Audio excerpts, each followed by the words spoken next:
Já começou.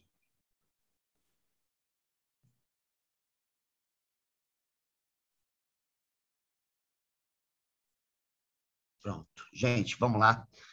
Hoje nós finalizamos Clemente. Semana que vem, vamos começar a parte final do curso, que é Santo Agostinho, né? O primeiro momento do Santo Agostinho. Geralmente, na história da filosofia medieval 2, a gente se aprofunda em alguns temas do Santo Agostinho e aí pula para outros autores escolásticos. Então, hoje a gente termina Clemente. Eu pedi para vocês lerem os primeiros capítulos do livro e o último capítulo da primeira parte, que é o capítulo 13, que se chama As ações virtuosas estão em conformidade com a reta razão, o pecado, ao contrário, é um ato contrário à razão. Interessa aqui para a gente, nos primeiros capítulos, sobretudo o 7º capítulo, que se chama Quem é o nosso pedagogo e qual é a sua pedagogia. Interessa para a gente que o pedagogo ele é justamente o que os gregos chamaram de logos, que se transforma numa pessoa divina que é encarnada na figura de Jesus de Nazaré. Então, isso interessa a gente aqui. Por quê? Porque o que a gente está vendo, desde o início do nosso estudo, é que o pensamento filosófico medieval cristão, porque tem uma filosofia medieval judaica, tem uma filosofia medieval também muçulmana, mas o pensamento filosófico cristão, ele se preocupa com legitimar a relação entre fé e razão por meio de uma reelaboração da noção grega de logos. É isso que a gente está vendo aqui, né, ao longo do curso. Nós começamos a ver na época, o teólogo Joseph Ratzinger, que, apesar de não haver uma equivalência bíblica entre o Deus bíblico e o logos filosófico, há elementos do Deus bíblico que possibilitam uma interseção com o logos filosófico. E ele lá, a caracterização que ele faz dessa relação é que, assim como o Deus bíblico, ele é um numen personale, né? Ele é uma divindade pessoal, que não se reduz ao espaço e o tempo, que não se reduz a um fenômeno na natureza, mas, pelo contrário, ele é uma figura que se relaciona com a história de um povo, com as vicissitudes dessa história. E, por isso, ele pode se manifestar em qualquer lugar, em qualquer tempo, sem se reduzir a nenhum lugar e a nenhum tempo. Assim como você tem essa divindade estranha, né, que para os povos circunvizinhos isso não fazia tanto sentido, na filosofia, na gênese da filosofia na Grécia Antiga, no que a gente chama de pré-socratismo, também há uma desconfiança de que o logos que responde pelo movimento da physis, pela natureza, não se reduz à superfície dos seus fenômenos. Então, ainda que Heráclito seja, em parte, uma exceção em parte, a gente tem diversos autores que apontam para uma dimensão outra, para uma dimensão ontológica específica que sustenta o devir dos fenômenos. É isso que nós vimos. Então, a partir daí, parece que o Ratzinger ele pensa que é possível articular o logos filosófico com o Deus bíblico, ainda que o Deus bíblico não se reduza ao logos filosófico. Mas tem um ponto de interseção. O fato que o logos filosófico aponta para o logos, o sentido último das coisas, como não redutível à fenomenalidade, ou seja, a manifestação superficial dos seus devires, dos seus processos de transformação. Então, de alguma maneira, também o fundamento dos entes, dos seres, atravessa o tempo, se dá em qualquer lugar onde um certo ser acontece, porém não se reduz a um tempo nem a um lugar. Então, parece que tem semelhança. Em outras palavras, o que ele está querendo dizer, numa outra linguagem filosófica, seria que o Deus bíblico ele abre espaço para a conjugação da fé de Israel com a metafísica grega. Ainda que a metafísica grega não seja o Deus de Israel, não seja a mesma coisa, porque o mundo bíblico não fez filosofia. O mundo bíblico ele é um mundo de exercício da fé. E com toda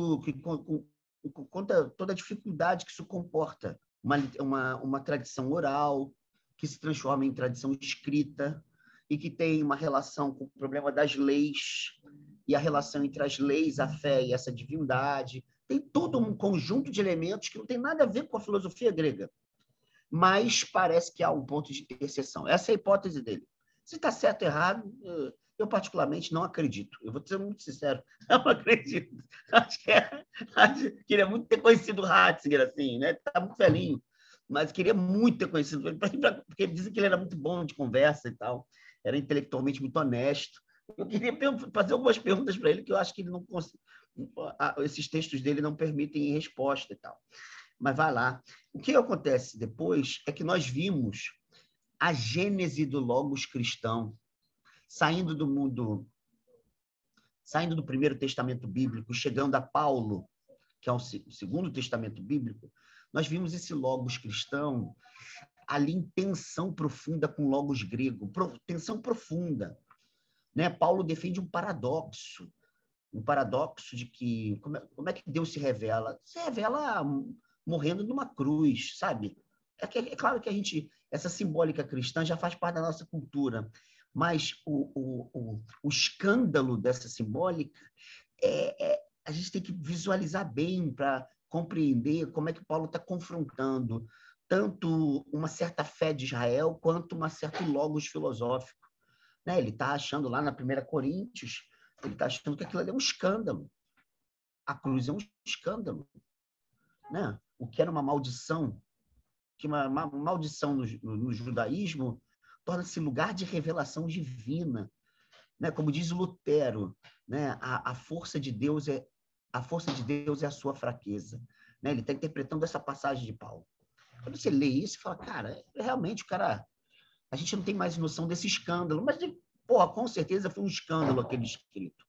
Então, você pensar que o logos cristão ele morre numa cruz, assassinado, e que essa é a grandeza dele, né? Qual é a grandeza? Foi assassinado. Uma porrada de gente é assassinada todo dia aqui, não tem grandeza nenhuma.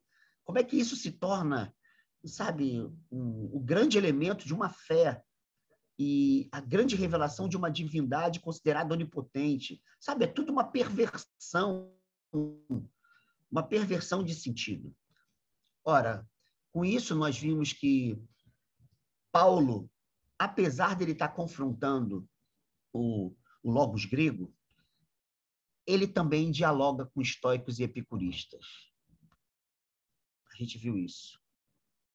E também usa duas referências estoicas para falar de Jesus de Nazaré e o Deus criador do universo e da salvação dos seres humanos. Então, tem alguma estratégia ali. Ele tem um recurso apologético que é usar literatura filosófica com a finalidade de articular discursivamente a sua fé. Em seguida, nós vimos um pouquinho dos gnósticos,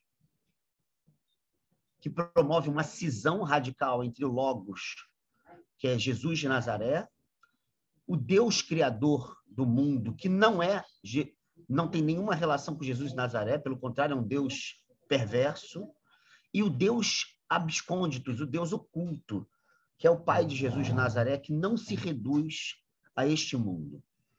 Então, nós vimos uma outra articulação que, usando o universo bíblico, tenta pensar, na verdade, mais de um logos. Né? O ser humano ele é composto de corpo, alma e espírito. Somente o espírito permite ser salvo. O espírito o conecta com Cristo e com Deus de Jesus, que é um Deus obscuro para esse mundo. Contudo, o ser humano, através da alma e do corpo, pode se conectar com Deus que criou esse mundo, Deus criador, com as leis desse Deus, e viver exatamente alienado do seu verdadeiro Logos, que está no Espírito, e do verdadeiro Logos de Deus, que está nesse Deus obscuro. Então, você tem duas divindades, cada um com o seu Logos. Você tem duas maneiras do ser humano viver, uma conectada com um Deus que nos aliena e outra conectada com um Deus que nos salva. Então, essa duplicidade humana aponta para quê? Para o fato de que o ser humano pode exercer o Logos, o seu Logos, de formas diferentes. Quando o ser humano ele se articula com Deus obscuro, escondido, com esse Deus que é revelado por Jesus de Nazaré, através da fé, ele realiza plenamente o seu Logos. Posteriormente, nós vimos Justino. Você se lembra de Justino? Que vai falar, não, galera, é o seguinte, se a gente pegar, levar a sério que o verbo se fez carne e que em grego, verbum em latim é logos, aí isso a gente tem uma chave hermenêutica importante.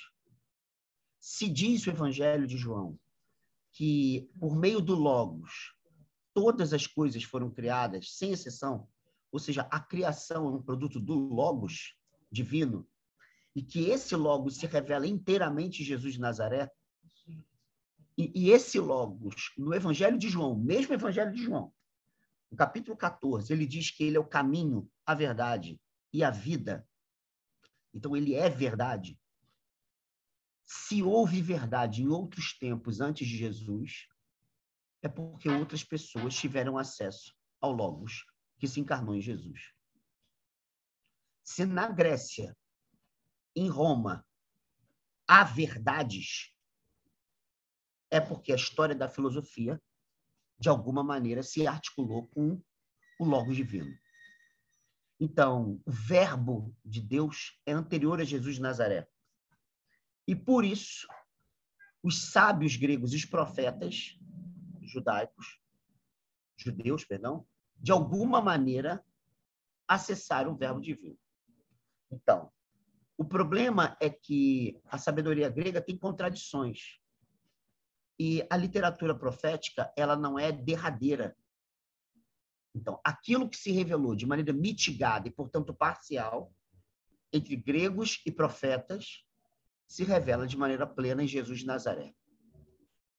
Então, agora você tem outra maneira de dialogar. Você tem a semente do verbo, que está presente em diversas culturas, e você tem o verbo encarnado, que é o centro da fé cristã. Então, de certa maneira, Jesus realiza plenamente todos os propósitos da filosofia grega. E é a partir daí que a gente está vendo Clemente de Alexandria, que é do século III, e é um autor de escrita grega. É a partir daí. E esse autor tem uma influência estoica muito forte.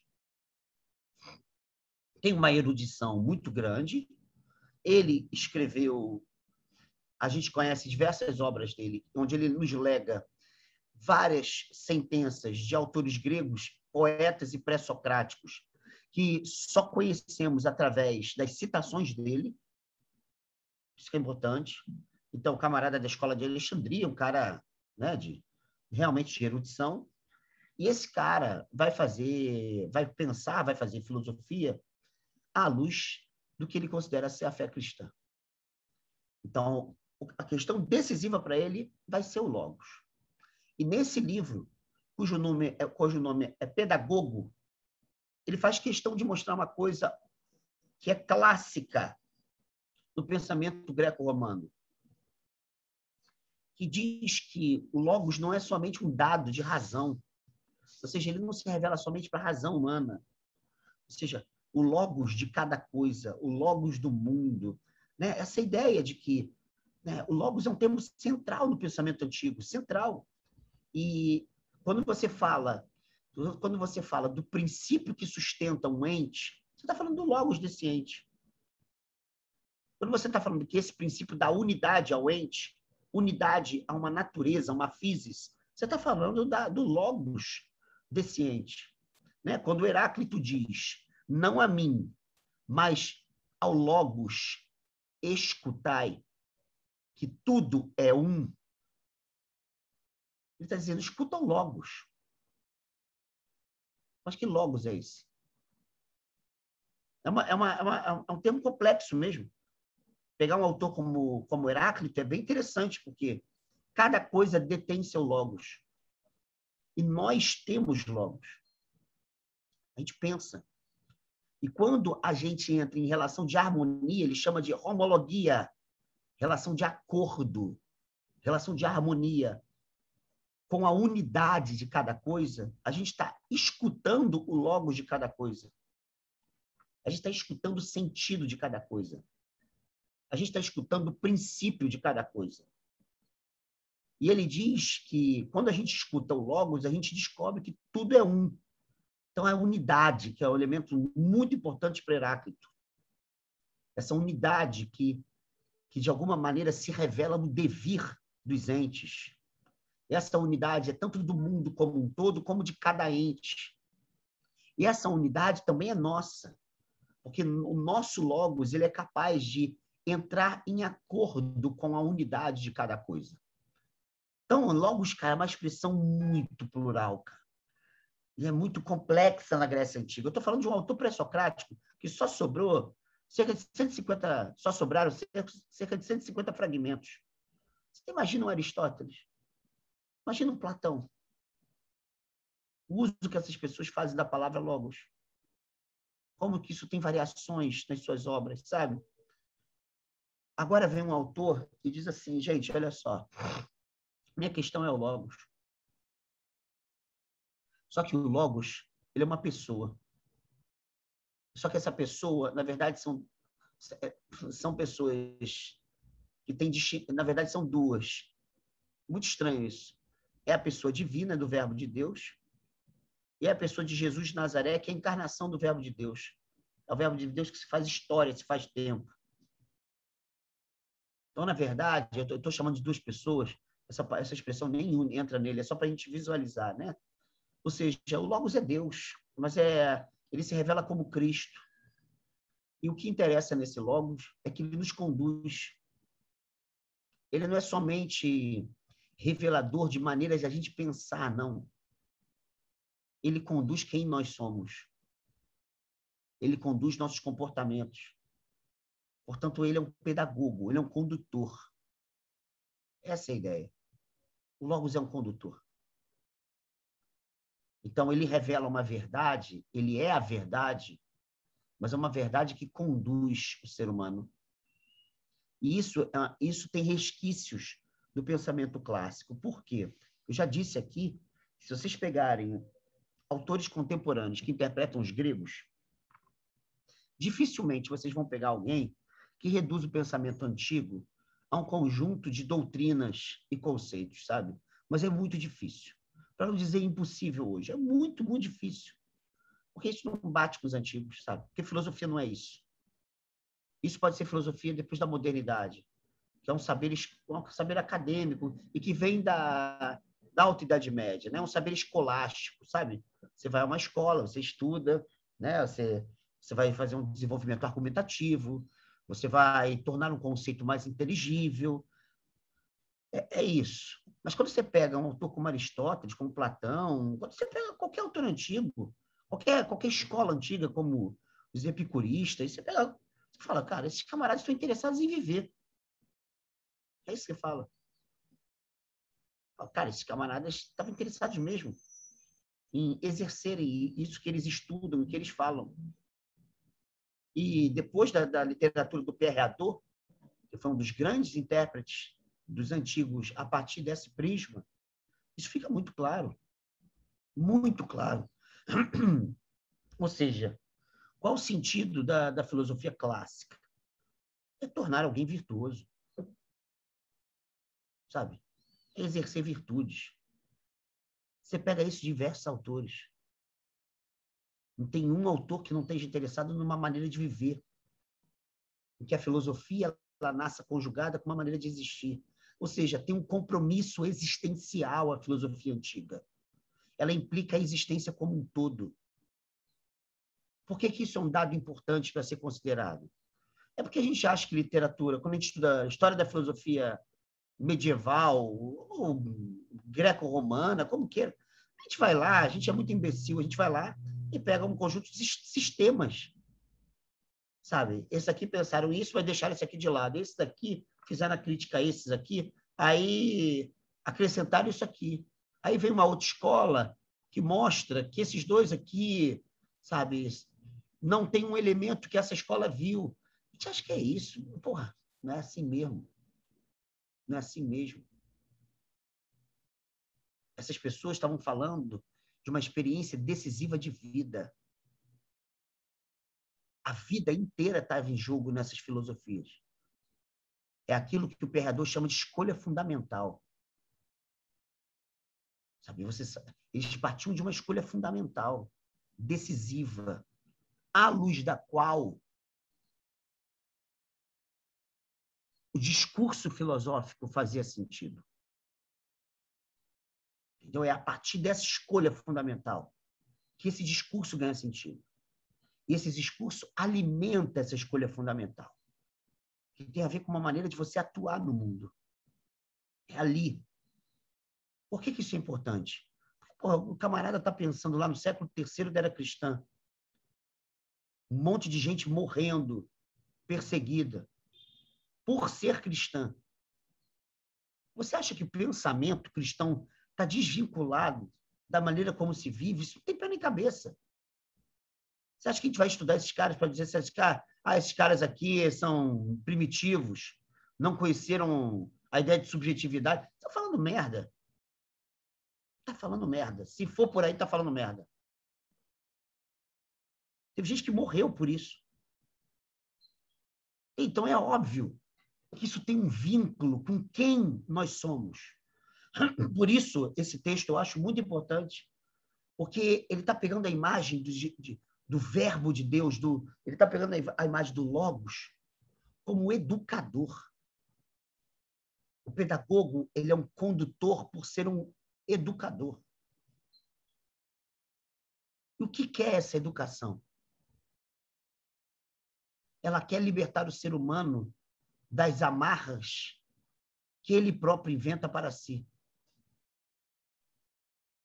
E a partir de uma influência estoica, e a gente poderia dizer de outros autores da Grécia Antiga, como o próprio Platão, lá do livro As Leis, o próprio Aristóteles, da Ética Nicômaco, né? Outros autores também entram nessa. Ele percebe que o ser humano ele é formado por corpo, por alma e pelas atividades do corpo e da alma.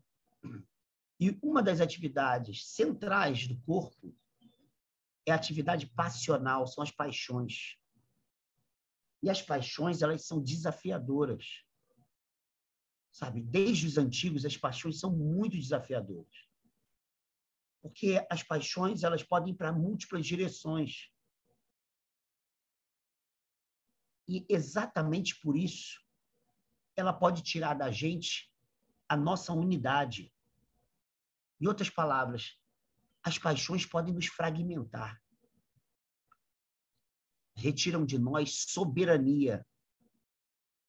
Os gregos chegaram a criar, basicamente, 4 palavras para caracterizar a liberdade. Todas elas, na filosofia, têm relação com as paixões. Entende? Por exemplo, autonomia, autarquia, eleuteria, sabe? São palavras encrateia, são palavras que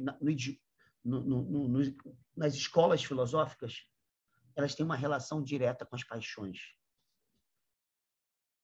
Claro que cada uma mostrando uma nuance aí. A última que eu citei, encrateia, que é esse domínio de si, que é, na verdade, empoderamento. É literal. Encrateia é empoderamento. Domínio de si, pensavam os gregos. Esse é um conceito muito forte, porque diz respeito à não submissão de mim às minhas paixões, a autocondução das minhas paixões. Sabe? Autocondução. Isso era importantíssimo para pensar o problema dos prazeres, da redoné, da afrodisia, palavras que são tão fortes do pensamento antigo. Então, quando Clemente de Alexandria ele se apropria dessa tradição, sobretudo em meio à literatura estoica, ele percebe que o pedagogo ele tem um desafio, que é não deixar o ser humano refém de si próprio. E essa escravidão, ele vai entender como idêntica à noção bíblica de pecado, uma noção difícil de se traduzir. Porque o pecado, ele é literalmente em grego um desvio. Hamartia é uma saída do alvo, é uma perda de foco. É isso que é um hamartia em grego. A questão é que, biblicamente, desde os primórdios da humanidade, com Adão e Eva, é que a hamartia foi inserida no mundo. Isso é que vai possibilitar Santo Agostinho criar o conceito de pecado original. Ele é posterior, né? É um conceito de Agostinho. Mas aqui ele já chama atenção para o problema. Olha, muito facilmente a gente vive refém do pecado. Mas a pergunta dele vai ser: o que é esse pecado? Sabe o que ele é? De onde ele vem? E ele vai se reportar de novo aos antigos gregos. Ele vai dizer que o pecado é não viver segundo a reta razão. Não viver segundo a reta razão. Então, existe uma razão reta que ela permite uma condução plena do viver. Um dos lemas do estoicismo é viver segundo a reta razão. Tem uma famosa carta de Sêneca a Lucílio, se não me falha a memória, que foi publicada isoladamente como Carta sobre a Felicidade. Também Epicuro escreve uma carta sobre a felicidade a Meneceu. E na carta do Sêneca, ele começa a falar que importa a felicidade, o exercício da virtude, que vai se repetir daqui a pouco, a gente vai ver com Clemente de Alexandria, e ele diz que para se exercer a virtude é preciso viver segundo a reta razão. Okay? Isso já é século I da era cristã. Mas também para o certo Platão e para o certo Aristóteles, viver segundo a reta razão é um viver que condiz com a felicidade. Mas o interessante é que a literatura bíblica, quando fala em pecado, sobretudo no Primeiro Testamento bíblico, ela fala de uma transgressão à lei. E essa lei é uma lei considerada revelada por Deus, sobretudo a Moisés. Então, o pecado tem a ver com a transgressão à lei. Quando a gente pensa, por exemplo, em Paulo, os paradoxos de Paulo da Epístola aos Romanos, Paulo ele não vai abandonar a ideia judaica de que realmente o pecado tem a ver com a transgressão à lei. Ele só vai se perguntar qual a relação entre pecado e lei. Porque será que haveria lei se não houvesse pecado? Mas será que a gente reconheceria o pecado se não houvesse a lei? Então ele coloca um problema, a circularidade hermenêutica entre lei e pecado. Tem uma circularidade. Então, o problema é que ele vai dizer o seguinte: é que quando a lei ela nos mostra o pecado, ela não necessariamente nos faz atuar fora do pecado. Pelo contrário, a lei ela só mostra a impotência que o ser humano tem de achar que ele dá conta de sair do pecado. Portanto, tem na literatura paulina um problema sério que é: se eu não recebo de Deus a sua graça, a única coisa que eu faço é me imergir no pecado e não conseguir sair dele.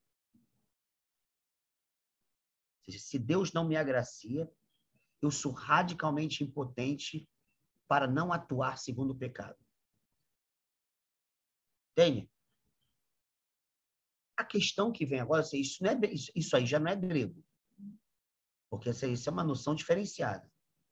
Você tem a noção de lei, tem a noção de pecado, tem a noção de graça, isso era mais grego. O Clemente de Alexandria, ele leva isso em conta. Mas o peso, sobretudo dos estoicos dele, é muito acentuado. E o que ele diz é bem interessante aqui. É como se Paulo não tivesse percebido que há um problema para ser considerado na vida pecaminosa, que é a retidão da razão. O pecado é uma vida que se conduz com uma racionalidade pervertida, uma racionalidade deformada. Ou seja, Paulo não levou em conta o problema da razão. A gente poderia dizer, de certa maneira, a literatura bíblica não levou em conta o problema da razão. Então, ele vai introduzir esse problema. Que razão é essa? Que é a medida para a gente entender a virtude e o pecado. A virtude, no idioma bíblico, vai ser a santidade. O vício, no idioma bíblico, vai ser o pecado. Isso vai estar orientado por uma certa antropologia dualista. Não viver segundo a razão é viver segundo as paixões. Viver segundo as paixões é viver segundo o corpo. Então, a pergunta dele é, né, o que é viver segundo a reta razão? Que reta razão é ele? É essa. E ele vai dizer, olha, isso que é o problema. A reta razão é o Logo divino, é Cristo. Essa é a reta razão. A retidão da razão já é Cristo. Não é somente a nossa razão. Tem. A questão é como nós nos conduzimos segundo a reta razão. Ou seja, desloca o problema da reta razão grega, sobretudo estoica, para uma razão que é a retidão, que é o Logos divino. Ó, vou colocar aqui nos termos do capítulo 13. Ó, tudo que é contrário à reta razão é pecado. Porra, é assim que começa o texto. Eis como os filósofos definem as paixões em geral. Ou seja, peraí, por que ele foi falar de paixão? Eu perguntaria para ele, de onde você deu esse salto? Tudo que é contrário à reta razão é pecado. Aí ele diz, eis como os filósofos definem as paixões em geral. Interessante, porque ele está dizendo, olha, é a partir das paixões que eu vou falar o que não é viver segundo a reta razão. Ele diz, a concupiscência é um apetite que não obedece à reta razão. O temor é uma falha que não obedece à reta razão. A volúpia é uma revolta da alma contra a razão. A desobediência que se comete contra o Filho de Deus, ó, que é a própria razão, o Logos, é um pecado. Ao contrário, a submissão que temos pela fé é honesta e virtuosa, já que a virtude não é outra coisa que um movimento bem preparado da alma que sempre se submete ao império da razão. Opa! Olha a quantidade de termos que ele insere aqui. Vamos lá, galera. Não vou demorar muito hoje, não. Tá? Esse aqui já daqui a pouco está completando. Olha só a ideia. Viveu segundo a reta razão? Beleza. Viveu plenamente. Se conduziu plenamente. Porque a reta razão é o pedagogo. O pedagogo, diz ele lá no capítulo 7, usando o texto de João, é o pastor. O pastor é o condutor. Ele é um condutor que nos protege. Nos protege de quem? O pecado. É isso. Depois ele diz, mas vem cá, o que os filósofos falam das paixões? Eles falam o seguinte, cara. Eles falam que tem muitos apetites nossos que são inadequados à reta razão. Muitas paixões que são inadequadas à reta razão. Qualquer pecado é uma inadequação das paixões à reta razão. Em outras palavras, qualquer pecado é vício. Essa é a linguagem, porque esse é o conceito que está em jogo nos antigos. Qualquer pecado é vício. E qualquer vício é uma insubmissão das paixões à reta razão. Quando a gente for estudar Santo Agostinho, não esse ano, mas no próximo período, eu vou chegar ao problema do pecado original e a questão do amor de Santo Agostinho. O Santo Agostinho, quando ele caracteriza o pecado de Adão e Eva, ele tem um texto chamado Sobre a Doutrina Cristã, que ele mostra que no paraíso havia uma relação de plena subordinação entre corpo, alma e Deus. É bem legal. Corpo, alma, que é onde está a vontade e onde está a razão. E Deus. E ele diz que, naquele momento, no paraíso, a alma de Adão e Eva, portanto, a vontade e a razão, eram orientadas por Deus e orientavam o corpo. É muito interessante essa visão. Eram orientadas por Deus e orientavam o corpo.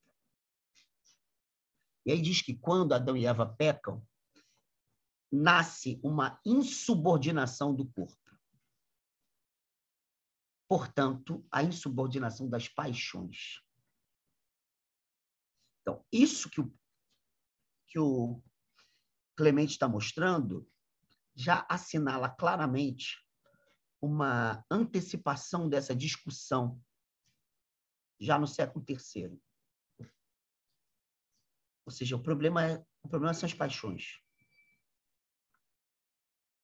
E o problema é que as paixões, ela não nos deixa viver segundo uma racionalidade que não é nossa.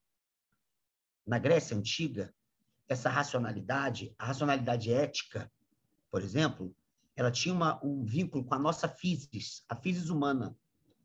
Então, viver segundo a reta razão é viver segundo a physis humana. Entende? Se você pegar a ética Nicômaco de Aristóteles, quando entram os problemas da virtude ética, a virtude dianoética, que são as virtudes intelectuais, racionais, e elas têm dois direcionamentos, né? Uma virtude racional, que tem a ver com uma sabedoria prática, e uma virtude racional, que tem a ver com sabedoria teórica, a noção plena de sabedoria, que é a metafísica propriamente dita. Quando você pega isso, isso tem a ver com a nossa physis, porque é assim que Aristóteles vai falar. Como é que o ser humano atinge o bem viver, a felicidade? Quando ele realiza de maneira excelente quem ele é, são as virtudes. Mas como que ele realiza excelentemente quem ele é? Se ele é tão plural, ele é um ser corpóreo e o corpo tem sentidos e paixões, e ele é um ser anímico, e a alma tem memória, a alma tem intelecto. Então, ou seja, o ser humano é plural. Como é que a gente realiza com excelência quem somos? Se a gente é tão plural. Então, tem um viver segundo a racionalidade direcionada para o âmbito prático e para o âmbito teórico, que é preciso conquistar através da criação de hábitos virtuosos. Está em Aristóteles. Aqui acontece uma metamorfose. O viver segundo a reta razão é viver segundo Deus.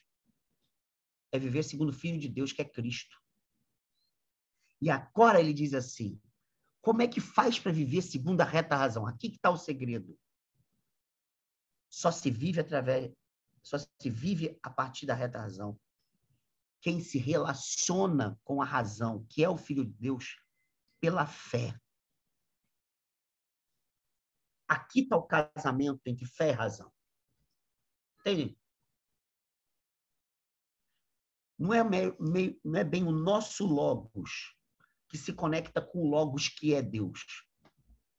Esses são os estoicos. Os estoicos gregos, por exemplo. Isso seria o final da ética nicômaco de Aristóteles, onde o sábio contempla Deus e, por isso, vive segundo o que há de mais divino em si próprio. Assim que está lá, livro 10 da ética nicômaco. Agora, é um pouquinho diferente. A razão é o elemento central, é o pedagogo da vida. Ele é o bom pastor. Ela, né? A razão é o bom pastor. Entretanto, para viver segundo a razão, não é necessário o exercício da nossa razão.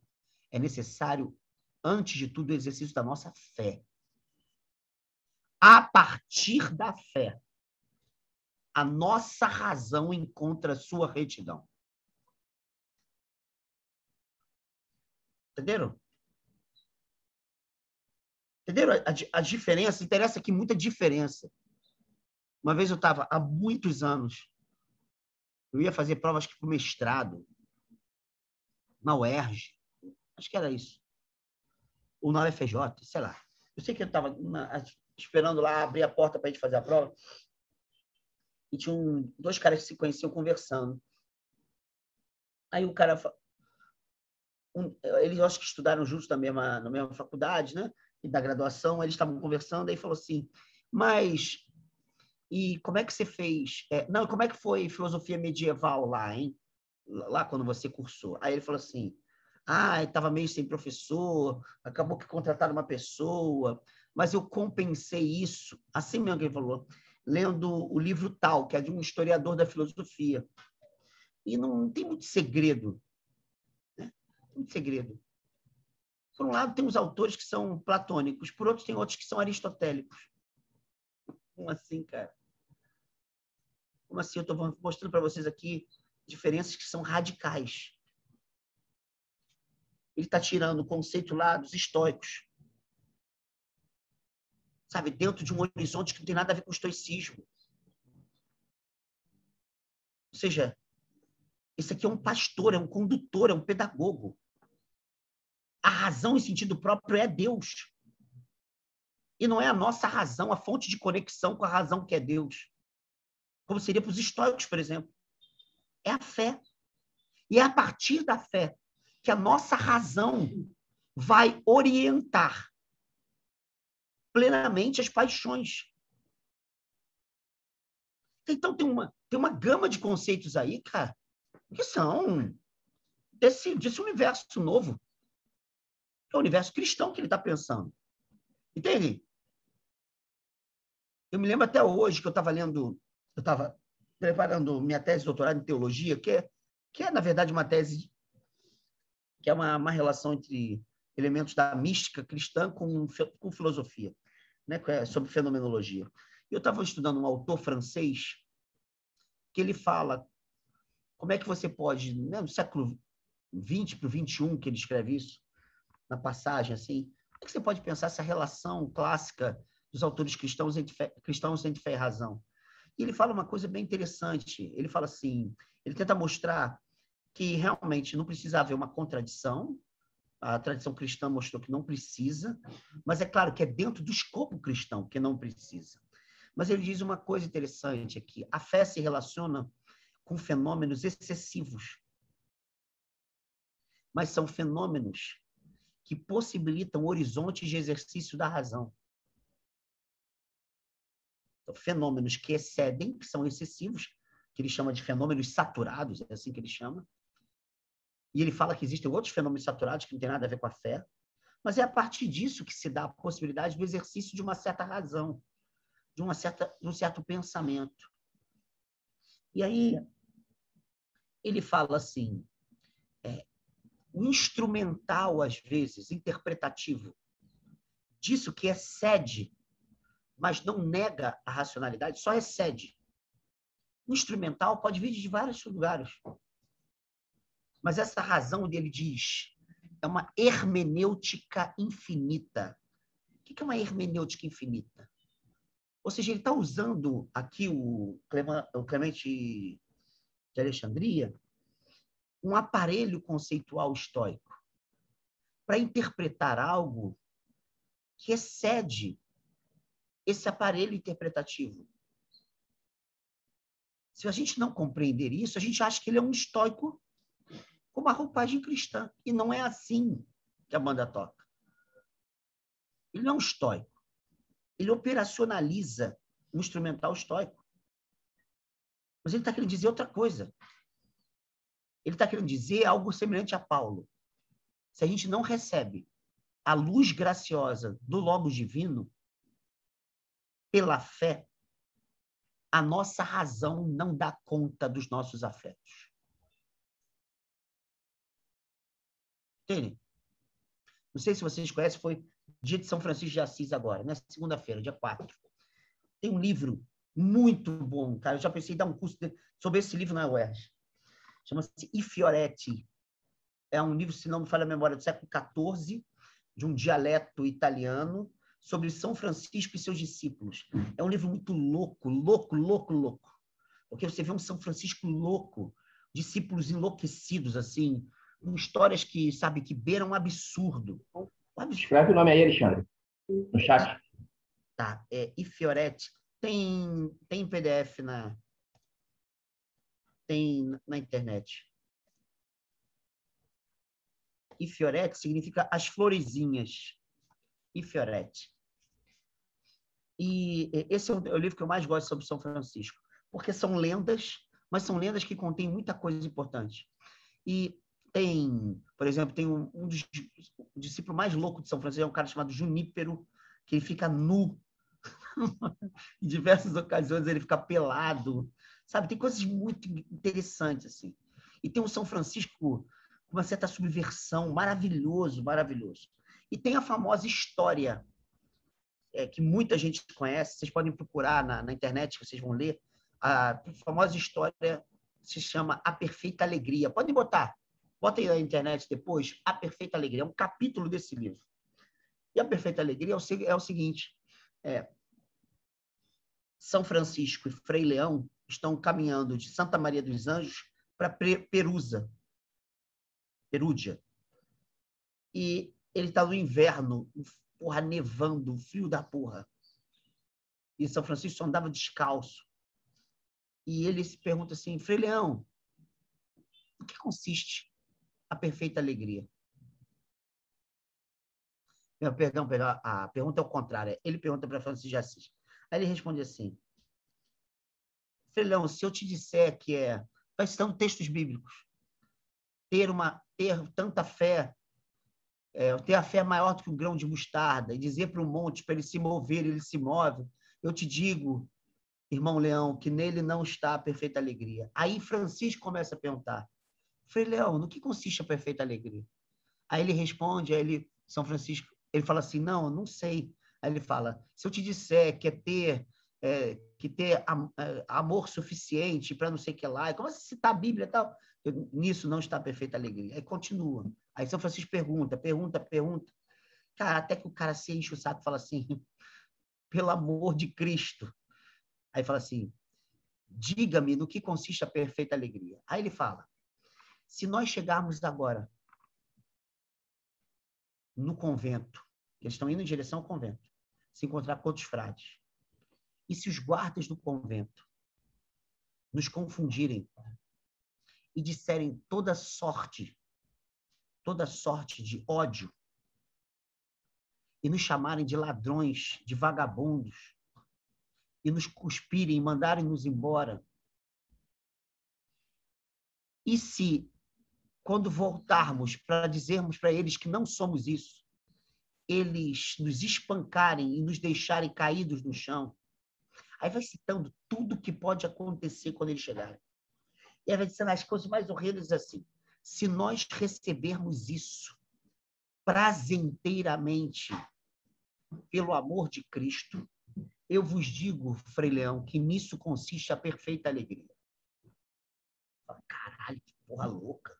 Só que ele bota um adendo no final.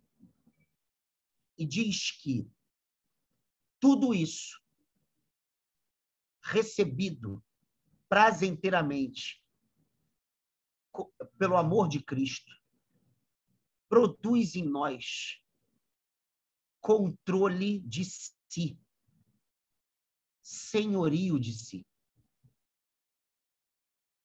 Isso que é interessante, o texto ele não termina falando de uma alegria perfeita e tal, naquela situação tal. Ele termina falando do senhorio de si. Cara, isso é muito bom. Porque o que está em jogo aqui, sabe, é uma experiência de controle do incontrolável em si, por meio de uma relação dadivosa, que é a relação da fé, com a graça divina, com a razão divina. E não a ideia de que basta eu exercer a virtude e criar hábitos virtuosos para que eu sempre vença a mim mesmo. Ou seja, na tradição cristã, nós nunca temos vitórias definitivas sobre nós mesmos. Entende? Por isso, a articulação da fé com a razão que é Deus não reduz a vitória de si à força do hábito. Como, por exemplo, no Aristóteles. Entendeu? Tem que receber isso como amor de Cristo. Entende? Então, toda a tradição cristã, eu diria, que sempre tem um elemento que não deixa o cristianismo se reduzir à Grécia. Sempre. E nesse caso, no caso dessa, a gente pode chamar isso, desse comprometimento ético com o Logos, tem essa ideia de que as últimas consequências nós não damos conta plenamente da gente. Sem uma relação com a transcendência da razão divina, o que nós temos, no fundo, é narcisismo. Pegaram, galera? Vamos lá, alguma questão?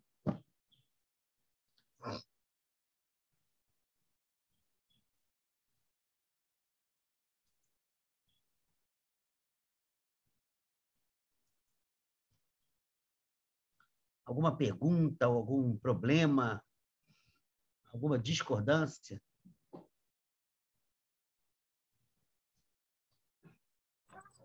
Professor, Fala, Matheus. essa fé que você fala, que eles falam, né, que esses autores, ela está relacionada muito à devoção, né? Não é só um acreditar, né? É um agir em prol, né, se dedicar completamente, né? Boa, Matheus. Aqui, engraçado, você está certo. Aqui ele fala da fé como incorporação dos princípios. Bem interessante. A tradição cristã tem uma fé que é um lado devocional fortíssimo, você está certo. Nesse sentido que você está dizendo. Tem um lado que é assim, acreditar na doutrina, né? Tem um outro aspecto que é a graça divina. A fé é graça, é produto da graça. Isso vai ser muito explorado por Santo Agostinho, por exemplo. Aqui, a fé, ela é uma relação, primeiro, de homologia, a gente poderia falar, né, grega, né, no sentido de acordo com a razão divina, e de incorporação dos princípios de atuação no mundo, que são fornecidos por essa razão divina. Ou seja, a razão divina diz que a gente deve amar o outro como a nós mesmos. A razão divina diz, bem-aventurados os pobres de espírito. Tudo isso para ele é razão divina. a questão é como que a fé, ao se relacionar com a razão divina, nos faz exercer esses princípios. Então, tem a questão de incorporação de princípios. Ele diz isso, capítulo 13. Aqui não é tanto a fé devocional. A fé devocional tem autores que estão interessados em disseminá-la, em aprofundá-la. Aqui é uma fé como conexão com a razão divina e incorporação dos princípios nascidos dessa relação. Como exercício mesmo. Exercício ético, exercício, sabe? Exercício de vida. Professor. Oi, João. Bom dia. Bom dia, amigo. A gente está falando hoje de Clemente de Alexandria, não é isso? É isso. Pelo menos eu acho, né? Não, eu estou perguntando para saber se realmente é aquele pelo qual eu quero fazer a pergunta. Porque eu tenho um livro de história da filosofia aqui que fala, né? Não sei se é ele ou Orígenes de Alexandria, mas que tem um envolvimento com o gnosticismo, né? Clemente, né? Aí eu estava vendo, acho que eu vi em outro lugar, eu pesquisei na internet, alguma coisa assim, que ele foi considerado santo da igreja, doutor, e depois foi excomungado como herege. Eu não entendi. Depois de muito tempo depois que ele morreu, eu queria saber entender isso, como isso aconteceu. Não foi excomungado, não. De santo. Mas ele perdeu um certo prestígio. Perdeu o status de santo, mas excomungado é outra coisa. Excomungado é outra coisa. É sair da comunhão da igreja, é outra coisa. O que ele perdeu é por causa da linguagem. Ele, para combater o gnosticismo, ele usou uma linguagem gnóstica. E, se não me falha a memória, no século XVIII, a Igreja Católica achou que aquilo foi um perigo para a fé. Aí, ó, Mateus, a fé no sentido doutrinário, né? Então, aquilo ali foi um perigo, aí tirou o estatuto de santo dele, né? A babaquice, né? Vamos falar a verdade. Cada um com a sua babaquice, né? Mas foi considerado um herege também, não, né? Não. Ele nunca foi considerado herege. E o problema dele.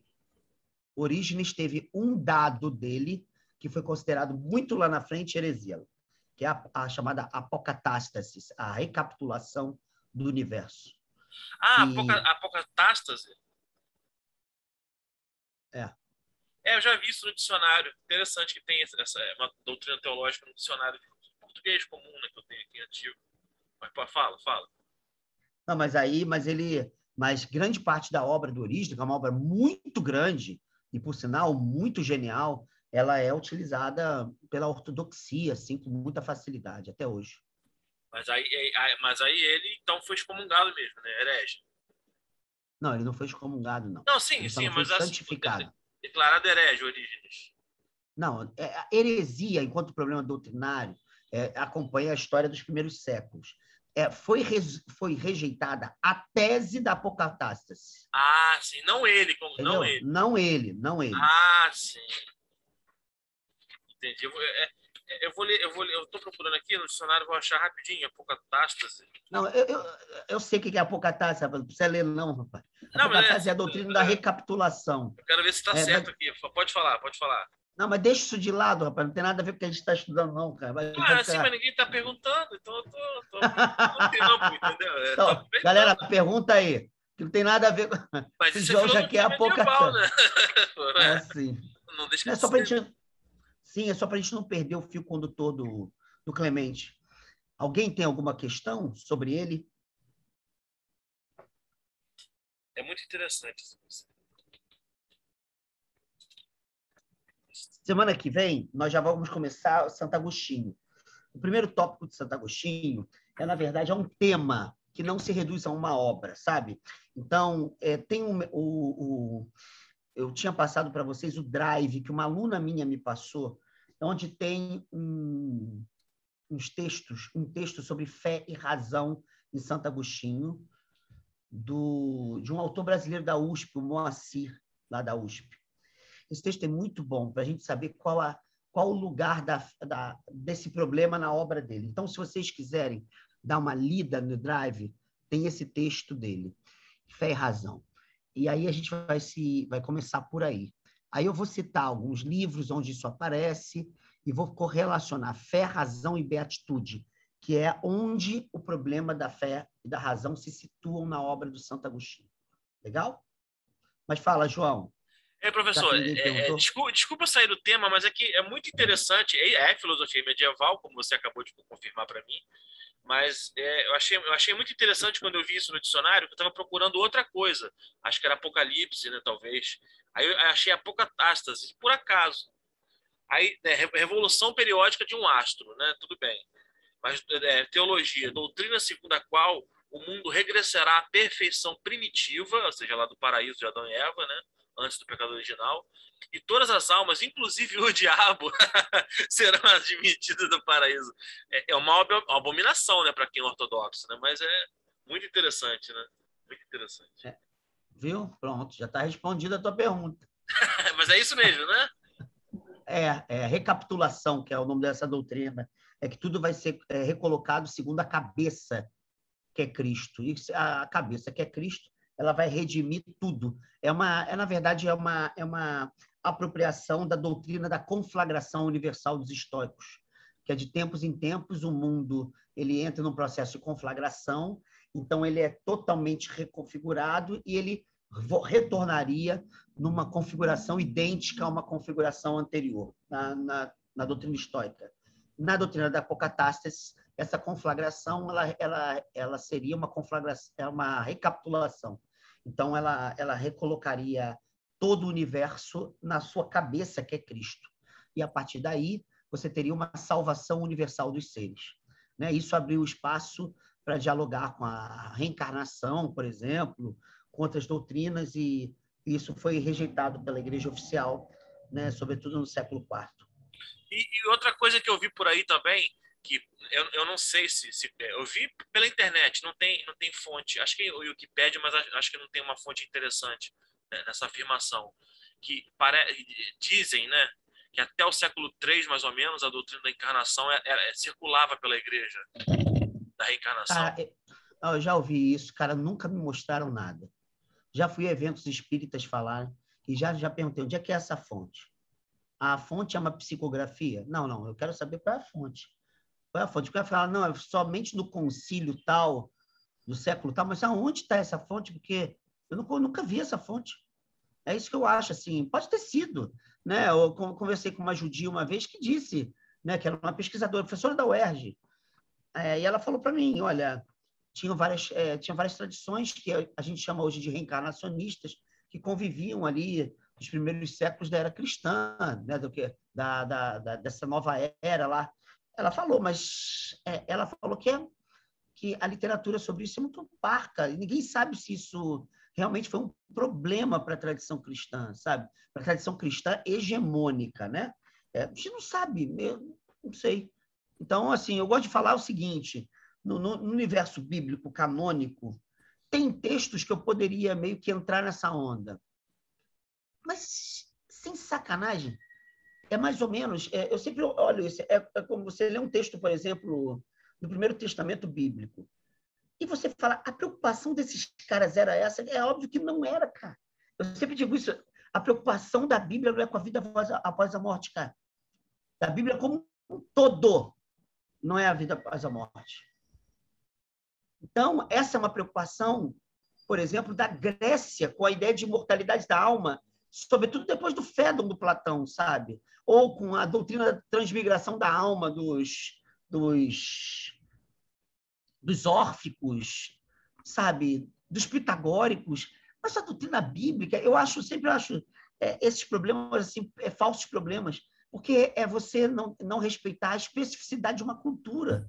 Se a gente, a partir dali, vai mesclar, vai criar um sincretismo, porque no fundo é um sincretismo. Se a gente vai produzir sincretismo, eu acho maravilhoso. Mas querer falar o seguinte, Jesus veio revelar a reencarnação ou a vida após a morte, eu acho isso de uma perda de centralidade.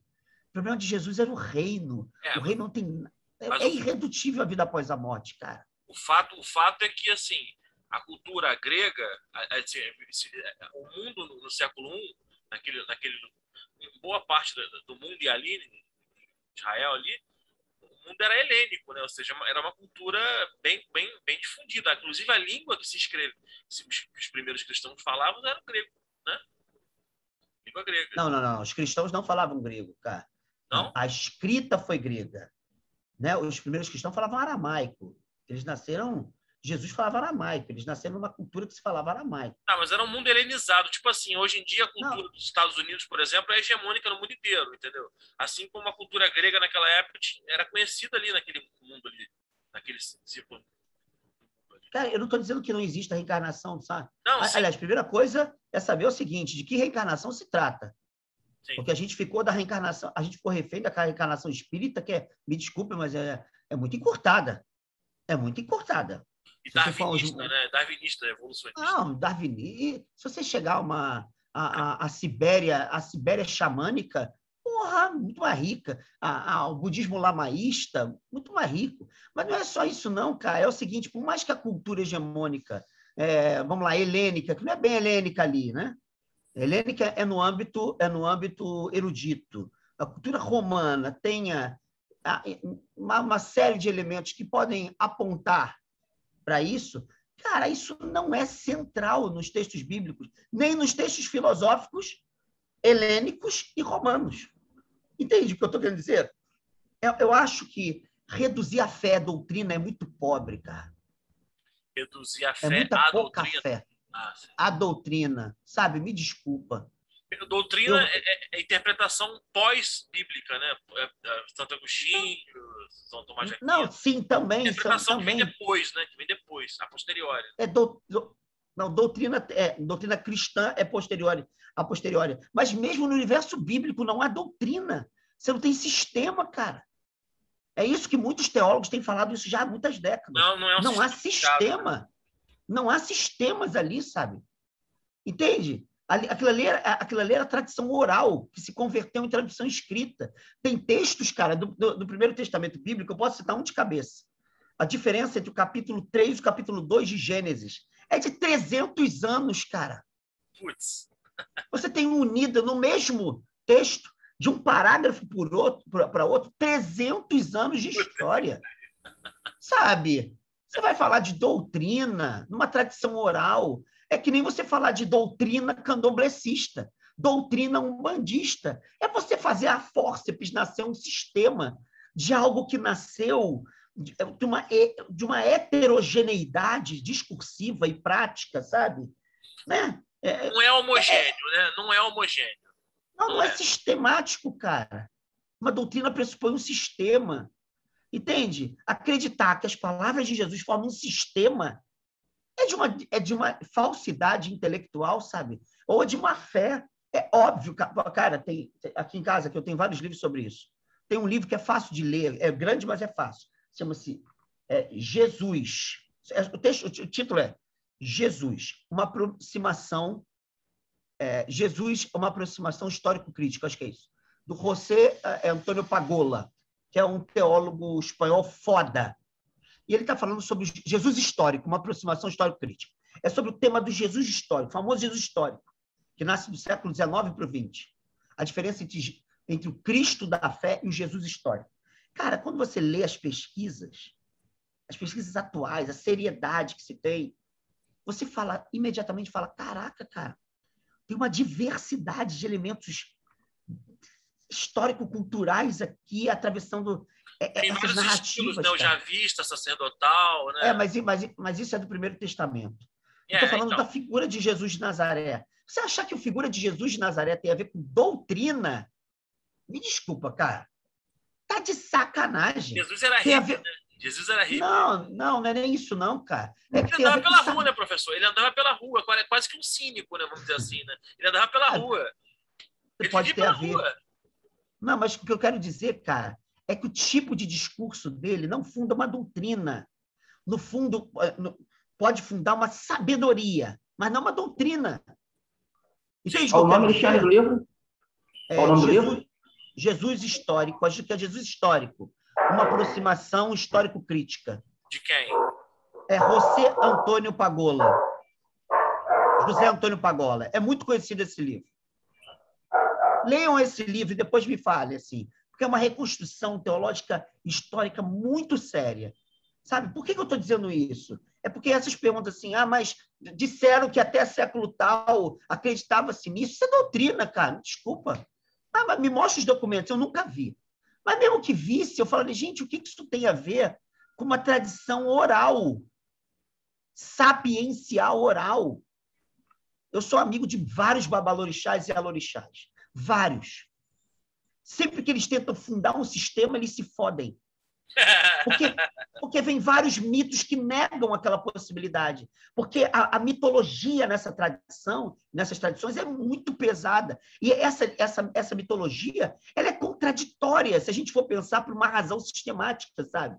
Então, ali está no campo de uma sabedoria plural, heterogênea, que produz interseções. Você quer um sistema, sabe? É isso que eu acho. Você foi encarar pela perspectiva da razão, não dá certo, né? Não dá certo. Pela razão sistemática, pela racionalidade sistemática. Existem muitas racionalidades. Entende? Então, me falaram assim, reencarnação. Eu pergunto qual? Mas até o século tal, qual é o documento? Mas porque na Bíblia diz, quais são os textos? E qual o sentido de reencarnação nesse texto? Porque essas coisas não são assim. Isso aqui comprova a reencarnação que o Kardec veio... Não prova nada, cara. Me desculpa. Por que não prova? Por que não prova a xamânica? Por que não prova a lamaísta? Por que prova logo a do século XIX de um cara europeu, sabe? Porque os textos que dizem que está na Bíblia que comprovam, cara, me desculpa, poderia falar de qualquer reencarnação que não tivesse nada a ver com aquela. Poderia falar da metempsicose grega. Entende? Então, assim, de novo, como diz o Nietzsche, é a vontade de sistema que nos conduz. Vontade de sistema, cara. A gente quer a porra do sistema. É a vontade de apagar aquilo que é absolutamente singular. Né? A singular é heterogêneo, cara. Sabe? Eu tive muita dificuldade de entrar nos universos da Umbanda e do Candomblé. Muita, cara. Por quê? Porque eu tive que me desintoxicar desse vício. Eu queria chegar lá e entender um sistema. Sabe? E é claro que existem umbandas que criaram doutrinas a partir de Kardec, mas aquilo ali, quando você olha o cenário litúrgico, já mostra vários elementos que não se encaixam. Vários elementos não encaixam. E sempre que eu tentei perguntar, eu não encontrei muita resposta. Sabe, uma vez eu estava num evento na UERJ, eu ia até fazer a última fala, e tinha uma mulher, que eu não vou falar o nome, uma liderança famosa na Umbanda, ela começou dizendo assim, a Umbanda é uma religião cristã. Tá bom, já fiquei, sei lá, é uma Umbanda, tá bem, tem uma Umbanda que tem um elemento cristão acentuado, tudo bem. Quando ela começou a falar, era o Kardec. Todo o panteão da Umbanda tem elementos afro-ameríndios, como os orixás, por exemplo. E tem elementos brasileiríssimos, como todos os personagens que tem ali, como boiadeiro, por exemplo, são a cultura brasileira. Todos esses elementos foram apagados, todos, na fala. A brasilidade da Umbanda, que é extremamente poderosa, toda foi apagada. Aí, no intervalo desse encontro, um amigo meu, que hoje é meu aluno do doutorado, que é um babalorixá, chegou para ela e disse assim, fulana, quando lá no seu terreiro você canta para Iemanjá, você canta para uma divindade cristã, entende? Cara, não é tão simples assim. É isso que eu estou querendo dizer. A gente tem vontade de sistema, sabe? Mas quase nunca a realidade é sistemática, sabe? Esse é o problema. Então, hoje... Oi, fala, Nixon. Se fosse tudo igual, não faria sentido nenhum você... Tudo uma correspondência exata, não faria sentido nenhum a história das coisas e não teria história, não teria... Não faz sentido você estudar, porque se é tudo igual, porra, não faz sentido. Né? Alexandro, fala, meu amigo. Essa vontade de sistema aí, lá no Antigo Testamento, o povo querendo rei, Deus falando, cara, rei não. E o povo quer rei, me lembrou isso lá. Lá no Velho Testamento. Porra, um Deus que não quer rei, né? Um Deus que quer a pluralidade das formas, o modo plural de organização social, né? Dos juízes. É isso que você está falando, né? E aí, de repente, você quer um rei. E esse Deus está dizendo que rei é só um, que é ele. E aí cria um sistema monárquico. É isso, cara. É isso. A gente adora, cara. A gente adora isso, cara. A gente adora. E isso, no campo epistemológico, nós ocidentais, isso é muito grave, sabe? A gente adora a doutrina. No fundo, a gente é devoto de doutrina. Mesmo falando mal, a gente é devoto. Transforma um filósofo em uma doutrina. Nietzsche em doutrina. Heidegger em doutrina. Freud em doutrina. Lacan em doutrina, sabe? Aí acho que tudo pode ser sistema. Não pode não, cara. Não pode. Essa é a loucura. Isso é tipo uma vontade de cristalizar as coisas, né? Porque as coisas são incristalizáveis, né? A gente para viver, a gente precisa de uma certa abertura, né? Então, por isso, nada no passado foi uma doutrina assim tão cristalizada, porque elas são reais, né? Cara, Mateus, você pensa o seguinte, cara, olha só a sua colocação maravilhosa. Você está num povo, no primeiro século da era cristã, um camarada, um carpinteiro de Nazaré, né, que não era pobrinho como a gente imagina, não, mas era um camarada da periferia, sabe, de um lugarzinho, sabe, que é no Oriente Médio atual, que era a merda da merda da merda do Império Romano. Me desculpa, mas era isso, sabe? Era a merda da merda da merda do Império Romano.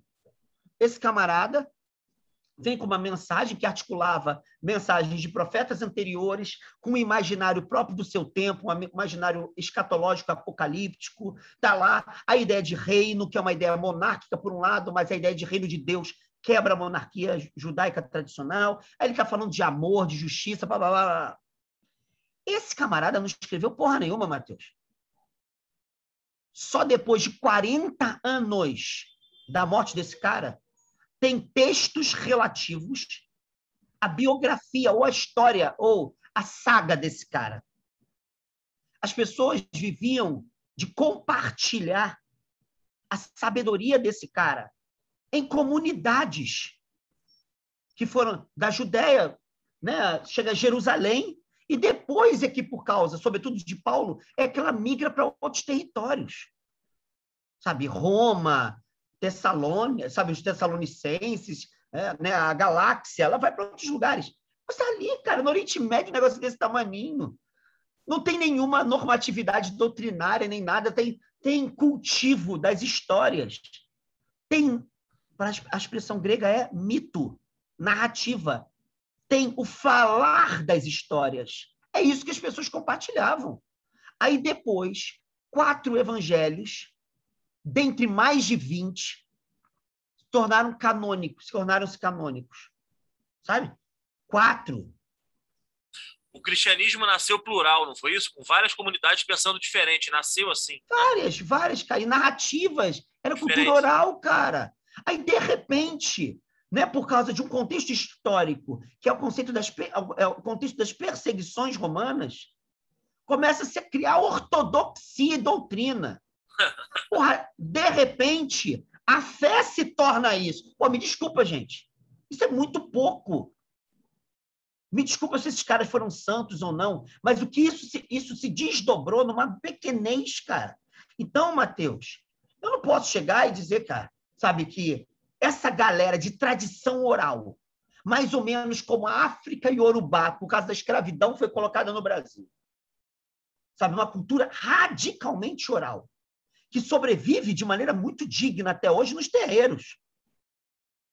Sabe, oralidade, ritualística, tudo aquilo é manutenção cultural, cara. E não se transformou em doutrina. Isso que é interessante.